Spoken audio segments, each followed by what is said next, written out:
Colossal stadium के अंदर आसमान तक फैली हेक्सागोनल मैजिक बैरियर की प्रोटेक्शन में थर्ड ईयर आइस कोर का फाइनल मैच खत्म हो चुका है। अरीना के बीच डोलोरेस और उसकी ओपोनेंट गालियत खड़े हैं। दोनों पूरी तरह एग्जॉस्टेड, तेज सांसें लेते हुए उस ब्रूटल लड़ाई के बाद। गलियत की आंखों में साफ डिसबिलीफ और कन्फ्यूजन झलक रहा होता है। कांपते हुए वो अपनी बची हुई ताकत समेटता है और कहता है कि वो एक फोर्थ सर्कल मेज, जिसे सारे प्रोफेसर्स ने एक्नॉलेज किया है, डोलोरेस की डिवाइन मैजिक से हार ही नहीं सकता। लेकिन अपनी बात पूरी करने से पहले ही उसकी ताकत जवाब दे जाती है और वो जमीन पर गिरकर बेहोश हो जाता है। डोलोरेस हैरानी से उसे गिरते देखती है। इस खौफनाक मुकाबले के आखिर में वो अपनी मुट्ठी भींच लेती है। वो थर्ड ईयर आइस कोर की विनर बन चुकी होती है। पूरा स्टेडियम जोरदार चीयर्स से गूंज उठता है। हर तरफ डोलोरेस का नाम सुनाई देता है। थोड़ी ही देर में लाउड स्पीकर्स अनाउंस करते हैं कि फाइनल इवेंट यानी क्लोजिंग सेरेमनी जल्द शुरू होगी और सभी स्टूडेंट्स ऑफ गेस्ट्स से अपनी सीट्स लेने को कहा जाता है। पोडियम पर खड़े होकर वाइस प्रिंसिपल वेंसी मॉर्ग खुद को सेरेमनी का होस्ट बताते हैं। वाइस प्रिंसिपल वेंसी मॉर्ग पूरे स्टूडेंट बॉडी के सामने बोलना शुरू करते हैं। वो कहते हैं कि वो कोलोसियो एकेडमी के स्टूडेंट्स से प्यार और सम्मान के साथ बात कर रहे हैं, लेकिन स्टैंड्स में बैठे स्टूडेंट्स इस पर यकीन नहीं करते और आपस में फुसफुसाने लगते हैं। कोई उनकी सिंसेरिटी पर सवाल उठाता है, कोई ताना मारता है कि उनसे प्यार की उम्मीद बेकार है, और कोई पहले से ही एक बोरिंग लेक्चर के लिए मेंटली तैयार हो जाता है। सब मानते हैं कि वो स्टूडेंट्स को पसंद ही नहीं करते। तभी वेंसी खुद मान लेते हैं कि उन्हें पता है स्टूडेंट्स उन्हें अनोइंग समझते हैं। वो बताते हैं कि उनका सख्त बिहेवियर जानबूझकर था, ताकि एकेडमी की दीवारों के बाहर की हार्श रियलिटी के लिए स्टूडेंट्स तैयार हो सकें। उनका मकसद था उन्हें इतनी समझ और ताकत देना कि वो किसी भी प्रॉब्लम और एडवर्सिटी का सामना कर सकें। लेकिन फिर वो कहते हैं कि एक खास स्टूडेंट से मिलने के बाद उनका नज़रिया बदल गया। उनके दिमाग में एक फ्लैशबैक चलता है, विकॉर का वो पल जब वो प्रोफेसर सैडिल के सामने उन स्टूडेंट्स के लिए खड़ा हुआ था जो फीस नहीं भर सकते थे। वेंसी को याद आता है एग्जाम के दौरान का वो डर और गुस्सा जब वाइकर गेट खोलने के लिए चीख रहा था, और फिर वो पल जब घायल प्रोफेसर सैडिल को बाहर निकालते वक्त उसके चेहरे पर राहत और ग्रैटिट्यूड दिखा था। इन सब अनुभवों से वेंसी कहते हैं कि उन्होंने एक प्रोफेसर होकर ये सीखा कि किसी स्टूडेंट को जो सबसे ज़रूरी चीज़ चाहिए वो किसी दूसरे स्टूडेंट से ही मिल सकती है। वर्तमान में लौटकर वो उस अननाम स्टूडेंट का दिल से धन्यवाद करते हैं और उसके फ्यूचर के लिए सच्ची दुआ मांगते हैं। वो कामना करते हैं कि जो भी हवा उसे पीछे धकेले वही उसे आगे बढ़ाने वाली बन जाए। सूरज हमेशा उसे गर्मजोशी दे और बारिश में भी उसे एक रेनबो दिखाई दे।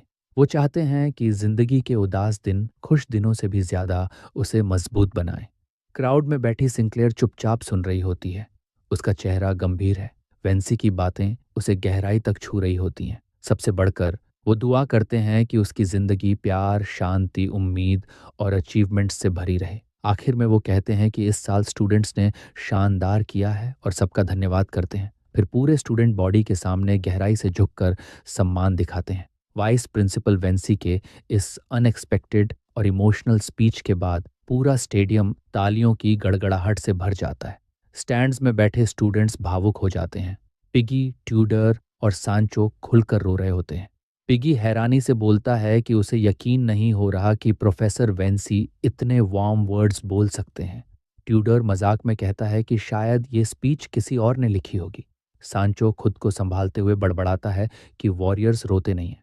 वहीं दूसरी तरफ बियांका बिल्कुल काम रहती है। उसका अनइम्प्रेस्ड चेहरा दोस्तों को चुप रहने का इशारा करता है। डोलोरेस भी साफ तौर पर इमोशनल हो जाती है। वो सोचते हुए कहती है कि प्रोफेसर के दिल में बहुत कुछ दबा हुआ था। उसके पास बैठी लड़की जोर जोर से रोते हुए कहती है कि वो बहुत ज्यादा प्रभावित हो गई है। फिर वो डोलोरेस से पूछती है कि क्या वही वो स्टूडेंट है जिसका जिक्र वेंसी कर रहे थे। थोड़ा चौंक कर डोलोरेस धीरे से मना कर देती है और कहती है कि उसे नहीं लगता वो वही है। पास बैठे वाइकर ये सुनकर चुप हो जाता है।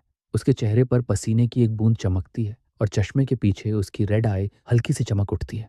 डॉलर्स मन ही मन सोचती है आखिर वो कौन था जिसने उस सख्त प्रोफेसर की आंखें खोल दी। जब वेंसी पोडियम से नीचे उतरते हैं, हेडमास्टर विंस्टन उन्हें रोक लेते हैं। कंधे पर हाथ रखकर अच्छे काम और दिल छू लेने वाले स्पीच की तारीफ करते हैं। लेकिन वेंसी उस तारीफ से थोड़ा पीछे हट जाते हैं। उनका चेहरा पढ़ पाना मुश्किल होता है। विंस्टन उन्हें जाते हुए सोच भरी नजर से देखते हैं, फिर खुद स्टेज पर आ जाते हैं। माइक्रोफोन के पास आते हुए हेडमास्टर विंस्टन अपनी स्पीच शुरू करते हैं। वो अपना परिचय देते हैं और हल्के मजाक में कहते हैं कि वाइस प्रिंसिपल इतनी जबरदस्त स्पीच दे चुके हैं कि अब उनके बाद बोलना आसान नहीं है। वो हंसते हुए कहते हैं कि शायद उन्हें कुछ ज्यादा बेहतर तैयार करना चाहिए था। फिर स्टूडेंट्स को हर पल अपना बेस्ट देने की आम सलाह देते हैं। फिर अचानक उनका टोन बदल जाता है। अब आवाज में सीरियसनेस आ जाती है। वो बताते हैं कि पिछले कुछ महीनों में उन्होंने एकेडमी छोड़ दी थी क्योंकि उनकी सेहत एक क्रोनिक बीमारी की वजह से बिगड़ गई थी, जिसे मना ओवरलोड कहा जाता है। विंस्टन समझाते हैं कि सेहत खोने के बाद ही उन्हें सच में एहसास हुआ कि प्रेजेंट कितना कीमती होता है। पूरे यकीन के साथ वो कहते हैं कि किसी को नहीं पता वो कब मरेंगे, न कल, न अगले घंटे, न ही अगले ही पल में। वो सबको कहते हैं कि हर एक पल में अपना बेस्ट दो, क्योंकि मौत एक ऐसी सच्चाई है जो सबके लिए बराबर है। हेडमास्टर विंस्टन अपनी स्पीच को दिल से निकली एक आखिरी गुहार के साथ खत्म करते हैं, खासकर उन स्टूडेंट्स के लिए जो वेकेशन पर जाने वाले हैं। वो कहते हैं कि कभी मत भूलना कि लाइफ और टाइम कितने प्रेशियस हैं। वो उन्हें बिना रिग्रेट के जीने की सलाह देते हैं, ये याद दिलाते हुए कि इंसान कल भी मर सकता है, या इसी पल। लेकिन उनकी बात यहीं सबसे भयानक तरीके से टूट जाती है। एक बड़ा खतरनाक पर्पल विप जैसा टेंटिकल अचानक आगे बढ़ता है और सीधा उनके सीने को भेद देता है। खून हवा में फैल जाता है। विंस्टन की आंखें शॉक और डिसबिलीफ में फैल जाती हैं। जैसे जैसे उनकी जिंदगी उनसे फिसलने लगती है, पूरा स्टेडियम कैओस में डूब जाता है। स्टूडेंट्स सन्न रह जाते हैं, आंखों में सिर्फ डर। पिगी, ट्यूडर और सांचो डर के मारे जमे रह जाते हैं। बियांका, डोलोरेस और उसके पास बैठी लड़की बस घूरती रह जाती है, आंखें फटी हुई। यहाँ तक कि वाइकॉर, जिसने पहले भी कई डिजास्टर्स देखे हैं, वो भी इस अचानक हुए ब्रूटल हमले से पूरी तरह हिल जाता है। विंस्टन जोर जोर से खून खांसते हैं। तभी पर्पल टेंटिकल उन्हें हवा में उठा लेता है। हमलावर उन्हें बेरहमी से घुमाता है और पूरी ताकत से स्टोन स्टेज पर पटक देता है। जमीन फट जाती है और एक विशाल क्रेटर बन जाता है। वो टूटे हुए खून से लथपथ पड़े रहते हैं। होश अभी भी है, लेकिन दर्द असहनीय। उनके गले से एक डरावनी चीख निकलती है। उसी पल एक काली शैडो जैसी आकृति उनके पास उतरती है। हमला अभी खत्म नहीं हुआ था। टूटी जमीन पर विंस्टन की सजी हुई तलवार यूं ही पड़ी रहती है। हाई हील्स की आवाज के साथ एक शैडोई फिगर आगे बढ़ती है और उस तलवार को उठा लेती है। अब हमलावर का चेहरा साफ दिखता है। ये है मिज़ूरोबोरोस। उसकी अजीब मास्क के पीछे से आंखें खतरनाक पर्पल रोशनी से चमक रही होती हैं। जीत की मुस्कान के साथ वो ऐलान करती है कि आखिरकार उसे उसका इनाम मिल गया है, कि विंटर सोर्ड ऑरवेल। लेकिन उसकी जीत ज्यादा देर नहीं टिकती। गुस्से से भरे वेंसी मॉर्ग उसका नाम चिल्लाते हैं और कसम खाते हैं कि वो उसे आगे नहीं बढ़ने देंगे। वो और कई प्रोफेसर्स अपनी तलवारें निकालते हैं और उस पर टूट पड़ते हैं, पूरी तरह फाइट के लिए तैयार। वेंसी के चेहरे पर डर और डिसबिलीफ साफ नजर आता है। वो गिरे हुए हेडमास्टर को देखता है और सिहर जाता है। विंस्टन जैसा महान सोर्ड मास्टर, वो भी एम्बुश में इतनी आसानी से कैसे गिर गया? उसका डर धीरे धीरे कंफ्यूजन में बदलता है और फिर गुस्से में, जब उसकी नज़र औरोबोरोस की कलाई पर बंधे एक जाने पहचाने ग्रीन ब्रेसलेट पर पड़ती है जिसमें पर्पल जीम जड़ा होता है। उसी पल उसे सच्चाई समझ आ जाती है। एकेडमी की सिक्योरिटी पार करने के लिए उसने खुद को किसी स्कूल ऑफिशियल के रूप में डिस्गाइज किया था। वेंसी दांत भींच लेता है, उस लैप्स को कोसते हुए जिसने ये सब होने दिया। खुद को संभालते हुए वेंसी असैसिन की तरफ मुड़ता है और दहाड़ता है कि उसका एम्बुश भले ही कामयाब रहा हो, लेकिन वो एकेडमी से जिंदा बाहर नहीं जाएगी। उसके हाथ में एक चमकता हुआ ब्लू मैजिक सर्कल बनता है। वो ऐलान करता है कि यह स्कूल मार्शल आर्ट्स के शिखर का प्रतीक है। आंखों में ताकत की आग ली और दो और डिटर्मिन्ड प्रोफेसर्स के साथ खड़े होकर वो कहता है कि शेयर स्ट्रेंथ में वो एक आर्मी के बराबर है और वो अकेली उन सबको नहीं हरा सकती। मिस औरोबोरोस एक टेढ़ी डरावनी मुस्कान के साथ पूछती है, क्या उसने कभी कहा था कि वो अकेली है? वेंसी मॉर्ग एक पल के लिए रुक जाता है। उसके चेहरे से पसीने की एक बूंद गिरती है। वो उलझन में उसे घूरता है, उसकी बात का मतलब समझ नहीं पाता।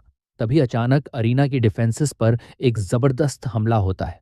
स्टेडियम को बचाने वाली ब्लू हेक्सागोनल मैजिक बैरियर जोरदार धमाके के साथ टूट जाती है, रोशनी के अनगिनत टुकड़ों में बिखरते हुए। वेंसी बेबस होकर आसमान की तरफ देखता है, बैरियर को बचा पाने में नाकाम। क्राउड चीखने लगती है और उसी शोर में असैसिन पागलों की तरह हंसने लगती है, हाथ से अपना चेहरा ढकते हुए। वो कबूल करती है कि उसे उनके डर की आवाज़ बेहद पसंद है। तभी उसका ट्रांसफॉर्मेशन शुरू होता है। उसके बालों का रंग बदलने लगता है, सफ़ेद से गहरा पर्पल बन जाता है। वो अपने चेहरे से ब्लाइंडफोल्ड मास्क उतार देती है और वेंसी बस देखता रह जाता है। वेंसी वहीं जम जाता है। उसका चेहरा पूरी तरह शॉक में बदल जाता है क्योंकि वो उस औरत को पहचान लेता है। असैसिन अपनी असली पहचान उजागर करती है। वो कोई और नहीं बल्कि प्रोफेसर सैडिल होती है। पागल सी हंसी, जीभ बाहर निकली हुई और एक आंख से चमकती हुई पर्पल रोशनी। वो कैजुअली अपने कॉलीग को नाम लेकर बुलाती है।